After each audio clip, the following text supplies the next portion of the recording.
इस क्वेश्चन में कह रहा है a sum of 600 rupees amount to rupees 720 in 4 years. 600 rupees 720 हो जाते हैं 4 साल बाद। What will it amount to if the rate of interest is increase by 2%। तो कितना अमाउंट आएगा अगर इंटरेस्ट हमारा 2% से इंक्रीज हो जाता है। तो अब इसमें 2 क्वेश्चन बन रहे हैं। तो देखिए, पहला क्वेश्चन है ये वाला और दूसरा क्वेश्चन है ये वाला, राइट। अब कैसे करेंगे, पहले हम इस क्वेश्चन के हिसाब से रेट ऑफ इंटरेस्ट निकाल लेते हैं कि कितना होगा, तभी तो हम देख पाएंगे कि 2% इंक्रीज होने के बाद हमारा रेट ऑफ इंटरेस्ट कितना बैठा। तो फर्स्ट पार्ट के हिसाब से हमारा प्रिंसिपल, जो हमने पैसे जमा किए थे वो थे 600 रुपीज़, तो वो प्रिंसिपल था। हमारे 720 हो गए, तो हमारा अमाउंट निकल के आ गया, राइट। और हमारे को टाइम दे रखा है 4 ईयर्स का। अब हमें रेट नहीं पता है तो हम रेट को R% मान लेंगे, राइट। अब क्योंकि अमाउंट दे रखा है तो अमाउंट के फॉर्मूला ही लगाएंगे, जो कितना होता है, प्रिंसिपल प्लस सिंपल इंटरेस्ट होता है। तो amount as it is, principal as it is. क्योंकि हमें सिंपल इंटरेस्ट नहीं पता है तो P into R into T upon 100 लिख देंगे। अब अमाउंट है हमारा 720, प्रिंसिपल है हमारा 600 प्लस प्रिंसिपल 600, रेट हमें पता नहीं है और टाइम है हमारा 4 ईयर्स। अब जो कैंसिल होता है उसको कैंसिल कर देंगे, तो कैंसिल कर दिया तो ये कितना आ गया, 720 इक्वल्स टू 600 प्लस 6 4 ज़ा 24 R आ गया। अब 24 R अपनी जगह रहा, 720 अपनी जगह रहा और 600 इधर आके माइनस का हो गया।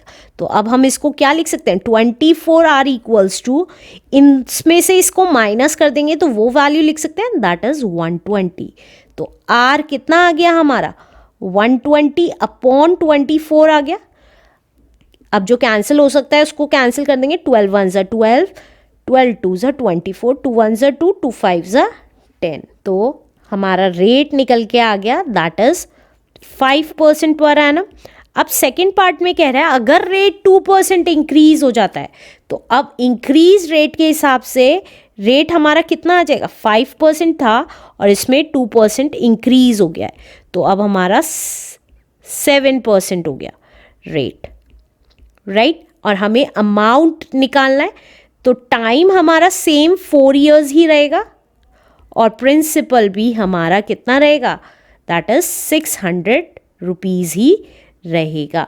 तो अब हमें क्या निकालना है, अमाउंट निकालना है। तो अमाउंट का डायरेक्ट फॉर्मूला लगा रहे हैं, प्रिंसिपल प्लस सिंपल इंटरेस्ट। आप चाहें तो सिंपल इंटरेस्ट अलग निकाल के भी कर सकते हैं।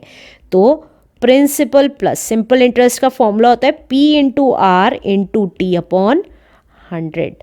तो प्रिंसिपल है हमारा 600 प्लस 600, रेट अब हमारा हो गया है 7% और टाइम हमारा है 4 ईयर्स। तो ये कितना आ जाएगा, 600 एज इट इज़। अब जो कैंसिल हो रहा है उसको कैंसिल कर देती हूँ, तो ये आ गया हमारा 6 7 ज़ा 42, 42 4 ज़ा 42 4 ज़ा 4 2 ज़ा 8, 4 4 ज़ा 16। तो ये आ गया हमारा 168।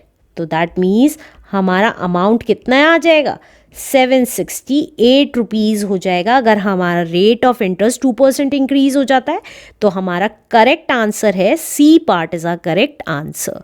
Let's do next question now. अब इस क्वेश्चन में कह रहा है x, y and z are 3 sums of money such that y is the simple interest on x।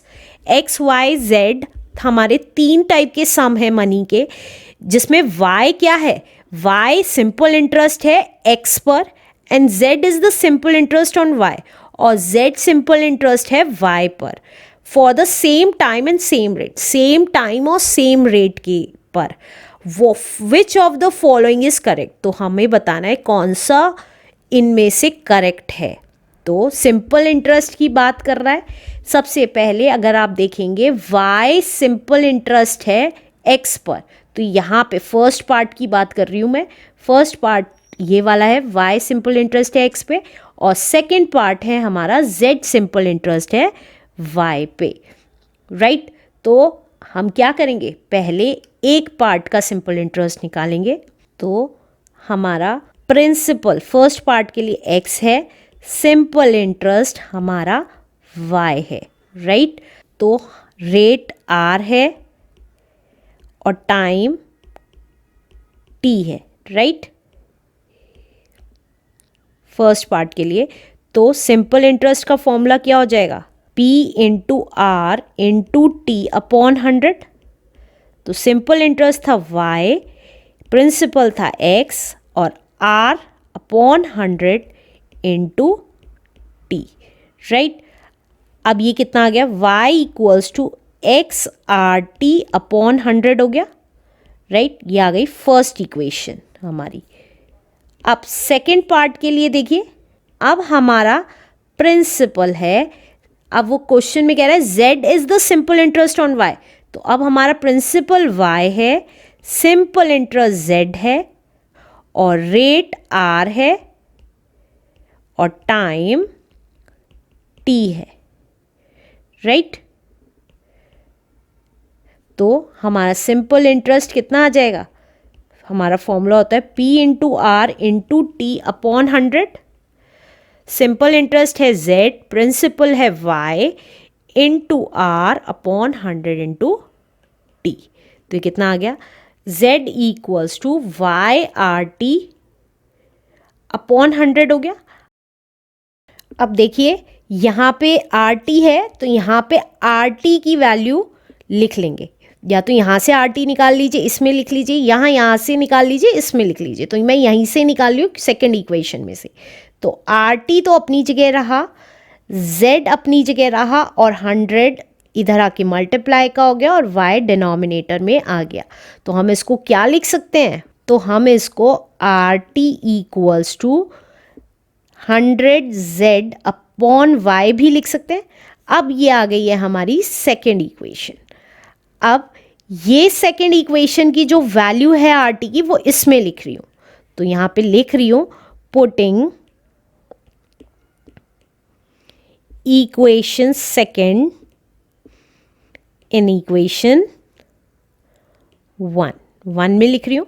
तो अब ये कितनी आ गई है, y equals to x upon 100 तो एज इट इज था, into r t as it is लिख दिया। अब रख रही हूँ value x upon 100, r t की जगह क्या लिख रहे हैं, 100z अपॉन y लिख रहे हैं। अब जो कैंसिल होता है उसको कैंसिल कर दीजिए, 100 से 100 कैंसिल हो गया, राइट। क्योंकि एक्स वाई में क्वेश्चन में वैल्यू दे रखी है, इसलिए मैंने आर टी की वैल्यू निकाली है। ध्यान दीजिएगा, क्वेश्चन को देख के ही वैल्यूज निकलती हैं। अब ये क्या बच गया, y equals to x z upon y बच गया। अब इस y को इधर ले जाइए, तो y की y से मल्टीप्लाई हो जाएगी। तो y into y equals to x z, और जब सेम वेरिएबल्स होते हैं तो पावर की फॉर्म में आ जाते हैं, एक्स जेड। इसको एक्स जेड कहें या जेड एक्स कहें, बात एक ही है, राइट। क्योंकि 2 इंटू 3 करें या 3 इंटू 2 करें, बात एक ही होती है, इसलिए। तो हमारा करेक्ट आंसर कौन सा आ गया, D part is a correct answer. Let's do next question now.